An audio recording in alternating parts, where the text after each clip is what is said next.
что попробуем сделать скандинавский костер. Многие по-разному его называют. Финская свеча, шведский факел, по-разному. Я просто называю скандинавский костер. Раз это к нам пришло из этих стран, я это все объединил и назвал костром. Очень удобная вещь для готовки. Делается из обычного бревна. Желательно, чтобы оно было сухое, потому что если будет сырое, оно не разгорится. Вот сейчас попробуем.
Масло и бензин.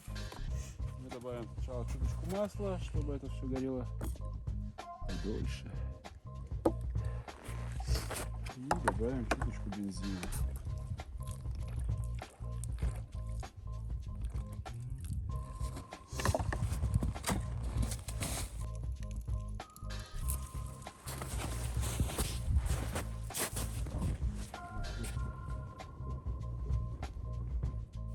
Когда она хорошо разгорится, мы сверху поставим чайник и согреем здесь воду.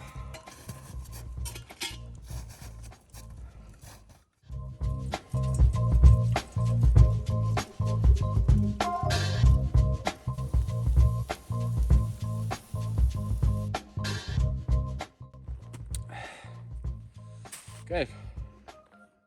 Хочу обратить внимание, что скандинавский костер можно перенести из одного места в другое. Может быть, поэтому его факелом и называют.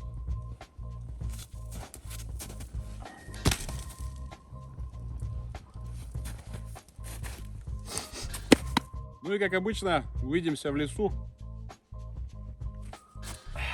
Кайф.